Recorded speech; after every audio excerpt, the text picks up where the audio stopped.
नमस्कार दोस्तों, रामानुज एकेडमी में आपका स्वागत है। इस वीडियो में आप जानेंगे उत्प्लावन बल क्या होता है और आर्किमिडीज का सिद्धांत के बारे में। ठीक है दोस्तों, चलिए आप सबसे पहले समझिए उत्प्लावन बल क्या है।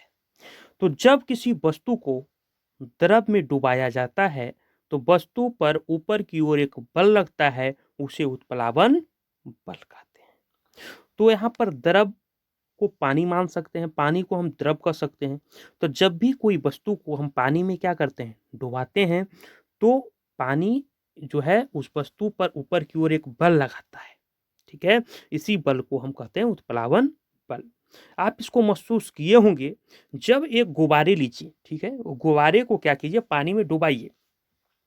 तो आप जब उसको पानी में क्या कीजिएगा, डुबाइएगा, तो पानी जो है ऊपर की ओर आपके बल लगाएगा, वो जल्दी डूबने की कोशिश नहीं करेगा। ठीक है, तो वो जो पानी ऊपर की ओर ढकेलेगा उस बैलून को, जो ऊपर की ओर बल लगाएगा, वही उसी को कहते हैं हम उत्प्लावन बल। जब आप पानी में डुबकी लगाते हैं तो पानी क्या करता है, ऊपर की ओर एक क्या लगाता है, बल लगाता है। इसी बल को हम कहते हैं उत्प्लावन बल। ठीक है, अब समझिए आर्किमिडीज का सिद्धांत क्या है। तो जब किसी द्रव द्रव के दोस्तों है, मान सकते हैं द्रव यानी पानी को द्रव कह सकते हैं। तो जब किसी पानी में कोई वस्तु पूरी, ठीक है, या तो आंशिक रूप से यानी आधा डुबोई जाती है, तो उसके भार में कमी आ जाता है। ठीक है, और भार में यह आभासी जो कमी है वस्तु द्वारा हटाए गए द्रव यानी पानी के भार के बराबर होता है।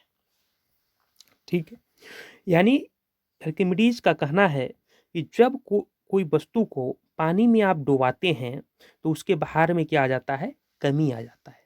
और भार में उतना ही कमी आएगा जितना कि वो वस्तु द्वारा जो है द्रव को हटाया जाएगा। इसको एक एक्सपेरिमेंट से आप समझिए, आपको समझ में आ जाएगा। हमने एक बीकर लिया है, ठीक है, इस बीकर में हमने जल को क्या कर लिए, भर लिए। ठीक है, और इसमें हम एक ठोस पदार्थ को डालने वाले हैं। ठीक है, और इस ठोस पदार्थ का वजन एक कमानीदार तुला से हम पहले कर लिए हैं, जिसका वजन यहाँ पे शो हो रहा है, भार शो हो रहा है। यहाँ पे भार जो है इसका 4 न्यूटन का है।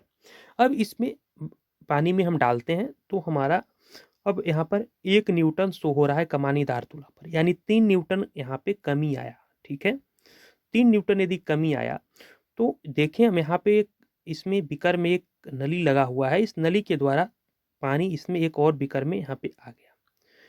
इसको भी जो है हम तौल लिए, इस पर जो शो हो रहा है वो 3 न्यूटन पानी बाहर, इसको भी तौलने के बाद 3 न्यूटन शो हो रहा है, यानी कि 3 न्यूटन पानी इसमें बाहर आ गया। ये जो बीकर यहाँ पर लगा हुआ है, इस बीकर में 3 न्यूटन पानी बाहर आ गया। और हमारा देखिए कमी कितना आया था, 3 न्यूटन ही कमी आया था। और पानी कितना ऊपर आया, ये बीकर में वस्तु को डालने से पानी ऊपर आया, और ये ऊपर जो आया यहाँ पर नली के कारण इस दूसरे बीकर में पानी आ गया, तो कितना पानी आया, ये भी 3 न्यूटन का पानी आया। इस बीकर में भी 3 न्यूटन है। तो आप एक चीज देख रहे होंगे कि जितना कमी आया उतना ही पानी ऊपर गया, यानी बीकर में आया, ये आपस में क्या है, बराबर है। यही तो बोलता है आर्किमिडीज कि जब कोई वस्तु को पानी में डुबाते हो तो जितना कमी आता है, ठीक है, तो उतना ही पानी को ऊपर आ जाता है, उतना ही पानी वो ऊपर आ जाता है। ठीक है, तो यहाँ पे आप देखे होंगे क्यों ऊपर आ जाता है, इसका क्या कारण है। तो यहाँ पर देखिए आप पढ़े होंगे उत्प्लावन बल के बारे में। ठीक है, तो उत्प्लावन बल क्या होता है कि जब पानी में किसी वस्तु को आप डुबाते हैं तो पानी ऊपर की ओर एक बल लगाता है, इसी बल को हम कहते हैं उत्प्लावन बल। तो पानी जो बल लगा रहा है, इसके कारण उत्प्लावन बल के कारण पानी ऊपर आ गया। तो पानी कितना उत्प्लावन बल लगाया, तो जितना वस्तु का जितना उसमें कमी आता है उतना ही उत्प्लावन बल क्या हो गया, लगा है। ठीक है, उतना ही उत्प्लावन बल है, जितना पानी वो ऊपर आता है या जितना वो इस कंटेनर में आया हुआ है। ठीक है, तो यहाँ पर आपको क्लियर समझ में आ गया होगा कि आर्किमिडीज का सिद्धांत क्या है, कि जब किसी द्रव में कोई वस्तु को आप डुबाते हैं, ठीक है, तो उसके भार में कमी आता है, वो कमी उतना ही आएगा जितना कि वस्तु द्वारा जो है पानी हटाया गया है। ठीक है, उतना ही कमी आएगा। ठीक है दोस्तों, यदि वस्तु का घनत्व ज्यादा होगा द्रव के घनत्व से तो कोई भी वस्तु डूब जाता है। ठीक है, इसी कारण से जो सिक्के हैं और कील हैं वो पानी में क्या होते हैं, डूब जाते हैं। क्योंकि जो सिक्के और कील की जो घनत्व है वो ज्यादा है पानी के घनत्व से।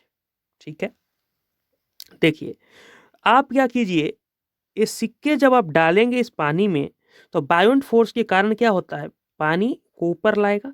तो जितना पानी वो ऊपर लाएगा, ठीक है, जितना वो पानी ऊपर लाएगा, विस्थापित करेगा सिक्का या कील, उस पानी का आप घनत्व निकालिए। उस पानी का क्या निकालिए, घनत्व निकालिए। और इस सिक्के या कील का घनत्व निकालिए, सिक्के या कील का घनत्व निकालिए। तो आप पाएंगे कि घनत्व किसका ज्यादा है, तो सिक्के या कील का घनत्व क्या है, ज्यादा है। और पानी का घनत्व क्या है, कम है। इसी कारण सिक्के या कील क्या है, पानी में डूब जाते हैं। ठीक है, दूसरा केस है दोस्तों कि यदि वस्तु का घनत्व जो है वो कम रहेगा द्रव की घनत्व से, ठीक है, तो वस्तु क्या होती है, कोई भी वस्तु तैरती है। इसी कारण जहाज जो है वो तैरती है। समझिए इस कंसेप्ट को। क्या करेंगे दोस्तों हम यहाँ पे कि जब इस द्रव में जहाज को डालेंगे तो जहाज उत्प्लावन बल के कारण कुछ पानी को क्या करेगा, ऊपर की ओर लाएगा। ठीक है, तो जितना पानी ये विस्थापित करेगा उस पानी का घनत्व यदि हम निकाल ले और इस खुद जहाज का घनत्व यदि हम निकाल ले और देखेंगे कि घनत्व ज्यादा किसका है, तो यहाँ पर जो घनत्व होता है दोस्तों, आपको पता है घनत्व का फॉर्मूला होता है द्रव्यमान बटा आयतन।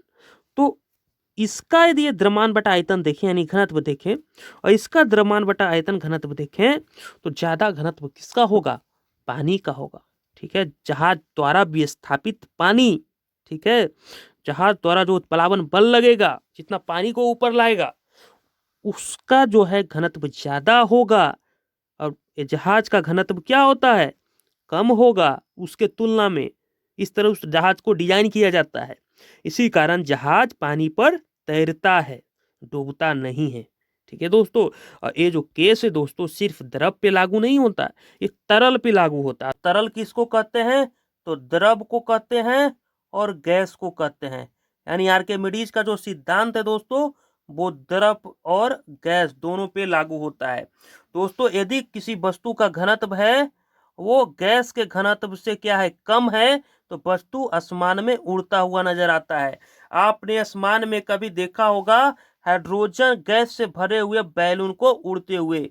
यदि आप नहीं देखे हैं तो आप देखिए, ये जो उड़ रहा है आसमान में, इसमें हाइड्रोजन गैस भरा गया है। इसलिए इसमें हाइड्रोजन गैस भरा गया है क्योंकि ये जो हाइड्रोजन गैस इसमें भरने से इस बैलून के द्वारा जो विस्थापित वायु होगा यानी हवा होगा, उसका यदि घनत्व देखे और इस बैलून को घनत्व का देखे, इस बैलून का यदि हम घनत्व देखेंगे, द्रव्यमान बटा आयतन घनत्व होता है, तो इसका द्रव्यमान बटा आयतन देखेंगे इस बैलून का, इसमें हाइड्रोजन गैस भरा गया है और इसके द्वारा विस्थापित वायु का हम क्या करेंगे, घनत्व देखेंगे। तो किसका घनत्व ज्यादा होगा, तो वायु का घनत्व क्या होगा, ज्यादा होगा, और इस बैलून का घनत्व क्या होगा, कम होगा। इसी घनत्व कम करने के लिए इसमें हाइड्रोजन गैस भरा जाता है, इसीलिए यह आसमान में उड़ता हुआ नजर हमें आता है। दोस्तों इस वीडियो के पीडीएफ प्राप्त करने के लिए टेलीग्राम ऐप पर जाएं और सर्च कीजिए रामानुज एकेडमी, और वहां हमारे सारे वीडियो का पीडीएफ पढ़ सकते हैं। और दोस्तों यदि वीडियो समझ में आया है तो चैनल को सब्सक्राइब करें और लाइक करें, इससे हमें मोटिवेशन मिलता है जिससे आपके लिए और भी अच्छे अच्छे कंटेंट ला सकूं। Thank you so much.